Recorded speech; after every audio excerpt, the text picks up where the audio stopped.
got problems on problems on problems on problems on problems on problems. I solve them. I run through the money. The pressure be calling. Left on my blessings. I feel like I'm falling. The birdie is back. Tell me I'm garbage. I'm going through something. That's why I ain't calling. Phone and progression is all that I wanted. The phone and affection. I summon and dub it. Cause I got problems on problems on problems on problems on problems on problems. I solve them. I run through them. Welcome back to another episode of the Problems on Problems podcast. I am your host, Mike Santi, and today why do I always do this? Disclaimer. This episode might start an argument. So if you're in a relationship, if you're in a situationship, and you're not ready to talk about the title in the episode, don't continue. But for everybody else that's trying to hear some ish, can guys and girls be just friends or BFFs without it getting weird? I'm not going to tell you guys what I think about it just because it's none of your business, man. But yeah, so this came about in Mike's life as it normally does. It doesn't. It's not about you. If you think it's about you, it's not about you. A lot of other disclaimers being that if they are heteronormative and all that stuff, you know the deal. It's that the coincidence of that is ridiculous. But basically, we know that there are a bunch of relationships, a bunch of friendships going on, all that. Y'all gonna have to chill today. And so guys and girls get into these friendships. Sometimes they become BFFs and all that stuff. And sure, we want things to be normal. We want it to be like any other best friendship that you would have. But there may or may not be that room for that. So I'll tell you guys, basically, if you want to hear the parts that support your theory, cool, whatever. That's not why you came here, though. You came to hear some weird stuff. On the yes side of things, I think number one, research shows that it really just depends on the people. Like, this is so nuanced that honestly, there could be a million different answers to this, but usually the people that are in the yes category, they will go for, and what I found is that most people fall into this attraction versus loyalty spectrum. Maybe figure out a better word for it, Mike.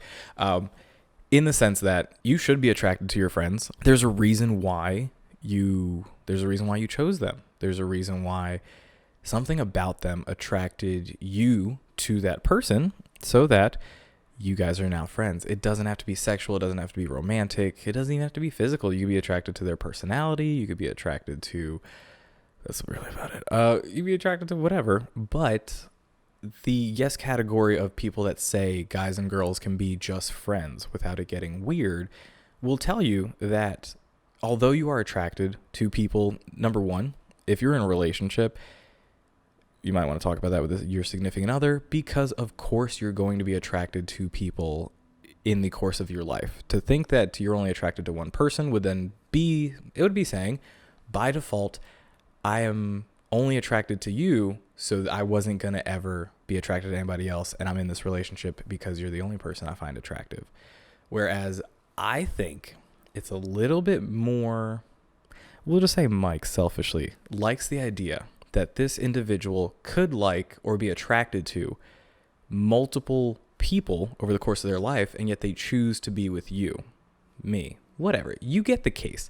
But yeah, so in this whole construct, you get into this little fixation of, yeah, can friends be attracted to each other? Sure. Especially if you're in a relationship. I understand that, having been in relationships, is that how we're going to go with this? Yeah, having been in relationships, I understand that sometimes there is this, maybe a possible weird feeling when your significant other is really buddy-buddy or chummy or friends with someone of the opposite sex. But that then gets flipped onto you. Like, what are your trust issues? What are your boundaries and stuff like that? And have you communicated that? And if you have, that's freaking great, because at the end of the day, loyalty is a choice. It's 1,000% a choice. It's a choice that you make every day.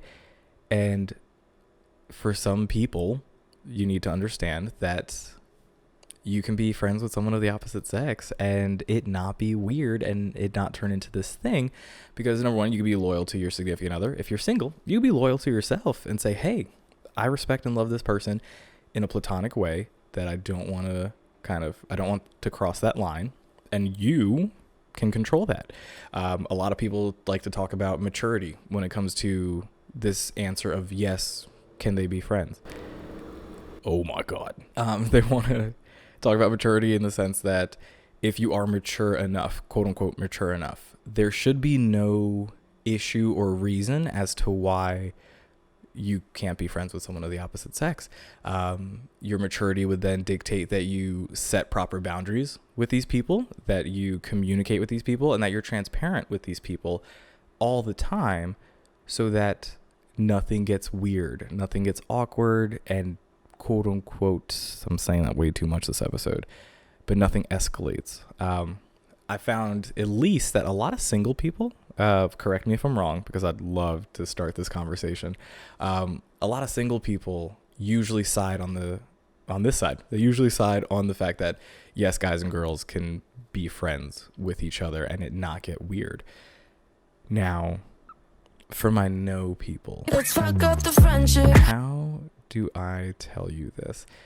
No people. It's, well, usually couples are in the no category. Again, feel free to correct me if I'm wrong, as if I'm not going to want that smoke. But couples will usually lean on this side in the sense that maybe it's a trust issue thing. Maybe you've been burned in the past. Maybe you were the person doing the burning in the past. That's a weird phrasing. But yes, the people that normally side on the no are really the people that are going to tell you that, hey, someone inevitably catches feelings. Personally, I've had two relationships that have come out of Mike being BFFs or kind of BFFs, or yeah, something like that. Best friends, whatever you want to call it, have come out of that. And it's, yeah, I think someone always catches feelings. I don't know. I feel like I'm on the fence on both of these things now after living X amount of years of life. And gosh. So the part that I want to like get across is that if you're in a relationship and you have a friend of the opposite sex and you still want that to be okay with your significant other, number one, let them know that. This whole idea of couples doing this, this whole idea of couples like letting go of friendships or just cutting off friendships, if that's the case, then maybe that relationship isn't worth it. Like if you're cutting off friends that are genuinely friends to you, in the pursuit of a relationship, then maybe that's not the right relationship to you, or maybe you need to do a better job of communicating your boundaries with your significant other and your friends. Who knows? But in that case, make sure you're doing that. But I think the part that people get into is that usually if you're on the no side, it's because you've been in a relationship where that's happened to you, or it's a bad look, quote unquote. Did it again. How many times has Mike said quote unquote this video? Let's have a counter. But yeah, the bad look of something perceived, that something could be going on. And honestly, shoot, I say this now as a single person, as someone that's like gone through stuff. I don't really care what looks are. I care more about like actions over perceptions. And so I'll leave it at that. But then on top of that, it's honestly, it's rom-com's fault that people in the no category think that like this can't happen or usually side with this. And in that case, you know what? Let's do a side tangent real quick. Rom-coms. Y'all, man, y'all really fucked up. Rom-coms, I think, are the bane of relationship existence in modern day. And that is because y'all wanted to make it quirky and cool and funny that, oh, guy meets girl, guy and girl are friends. Guy and girl continue to be friends, and then they do coupley shit with each other. guy and girl do coupley shit with each other and then grow feelings for each other. Cue big moment where someone confesses feelings, the other person doesn't feel them. That friendship is now dissolved. And then miraculously, over the course of whatever the fuck, they get back together as if nothing ever happened. And not as if nothing ever happened, but they get back together as a romantic couple. And in that case, I tell you, what the fuck, man? That is, ugh. I have so many problems with rom-coms. Maybe we'll do a rom-com rant later on. Not in this episode, but later on in the podcast. But yeah, it's rom-coms. Y'all made me do it. Y'all made me talk about bullshit ass feelings. Think about all the other rom-coms that talk about friends with benefits, just friends, he's just not that into you. All of these predicated on the fact that a guy has a platonic relationship with a girl, vice versa, and then someone grows feelings, they are no longer friends, and then someone comes to their senses. Yeah, sure, that's a thing. And side note, I'm not salty about rom-coms setting this weird expectation. I'm upset that so many people have adopted these expectations from rom-coms because, have multiple adult relationships and you'll know it's just bullshit. Man, that sounded super, what's the word? Cynical? Yeah, cynical. Yeah, sure. We're going to go cynical. But anyways, to offset that, I love. I'm all for relationships and everything like that. But yes, in all of these things, guys, whether you think yes or no, there's going to come a point in time in which you need to set proper boundaries and proper expectations with these significant others, whether this significant other be someone in a relationship or the friend that you're just BFFs with, because that is someone who's a significant person to you. They're just not your partner. But yeah, so think about it. But with that, honestly, we'll use that to literally segue into the Friday food debate / the great debate. Last week, we talked about where do you store your milk or dairy products? Do you store them on the shelf of your fridge or on the door of your fridge? And 67% of you said shelf. Good for you guys. Scientifically, listen, I say this as a giant hypocrite. My coffee creamer is literally on the door right now. But if it's like almond milk, something like that, or any type of other, like if it's chocolate milk, why not? I'm going to put that thing on the shelf. 67% of you said shelf, and for good reason. Scientifically, it keeps your dairy cooler to to put it in the back of your fridge on the shelf, because the temperature isn't fluctuating as much as when it's on the door and you're constantly just opening the door, closing the door. You might not even be doing it. It might be other people in your household that are doing it. If you're like me and you live alone, ain't nobody else but me opening that fridge door, so we're Gucci. But yes, so y'all decided on the shelf. If you're doing it on the door, I hope you're going through your dairy pretty quickly, because y'all don't want that. You don't want that temperature fluctuation. And that's the big word of the week, fluctuation. Look it up. So aggressive today, Mike. But with that, and with today's episode, this week's debate is, can guys and girls be just friends without it getting weird? Answer on the polls. Hit me up in the DMs. Let me know. But we got to get to the bottom of this.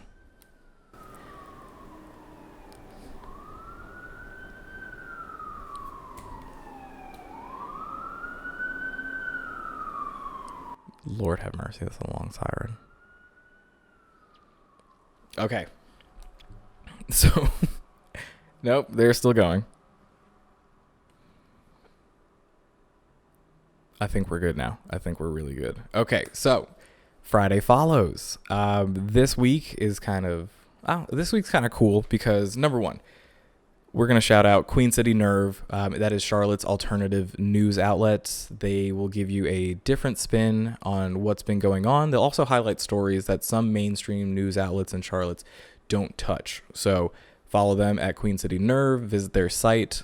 But yeah, they're getting the first shout out of the week. The second one, the next shout out that we're going to give is CLTShooters. Big announcement for them. They have a magazine coming up, coming out hopefully by January 1st. But with that, it'll feature over 75 plus creatives in Charlotte. I'm big on highlighting Charlotte talent and stuff like that. So anything I can do to further do that, I will. In this case, you have to make sure that if you are one of those creatives, whether that be videographers, photographers, models, anything like that, that you have your submissions to CLTShooters by Sunday, November 15th. So this comes out on Friday. You need to get your stuff in to them by Sunday, November 15th to have an opportunity of being in the magazine. But yeah, guys, definitely give them a follow. Shout them out. I love all the meetups that they do for photography, workshops, the just editing and chilling over in Camp North End. But yes, make sure you are following at CLTShooters. And for that matter, at CLT Night Shooters too, because the things that they be doing in the dark, that sounded weird. We're going to leave it in. But with that, guys, one last announcement before we close out today. So we'll get into this later, but basically, I just want you guys to know, for those of you that do know, that I have a second podcast, Questionable Content, in which we highlight Charlotte talent, Charlotte creatives, business owners, everything like that, things that make the QC what it is. That will be taking a break. We're going to really try and focus on what to do for season 2, the guests coming on for that. So if you don't see videos for that for a little bit, just know it's on a break. It's not going anywhere. It is still something very important to me. I just want to make sure that we are setting it up in a way that allows it to continue to do its purpose, which is, again, highlighting Charlotte talent and really letting you guys know what's good in Charlotte. But with that, guys, love you all. Make sure you go follow Problems on Problems podcast on Instagram, problems_pod on Twitter. Follow your boy at Mike Santi 18 on all social media. And with that, like I always say, if it's not a good time, hope it's a good story, and I will see you guys next week. Came through dripping Aquafina, I'm sipping 15, kept a weapon on me. Blow make digits, I'm on my business, stack chicken like what it's gon' be. Crew in the cut, hey, you want us, red run when I tell her peace. Love is love. Love is love. Adios. Bendo with the switch again. Boy deliver like he heffinin'. Core with digits, give him estimates. Somersaults for my Benjamins. I got what you need, baby. Skirt the Chevy, make a scene, baby. LABB been the team, baby. Bim Papa, word the G, baby, look. Labs till I'm finished, had a handful of lemons through the hand. Got a bag, now the hands in the business. For my hand, it's a ticket, talking Mazda for the biggest. That's a comma and a comma and a comma, gotta get it.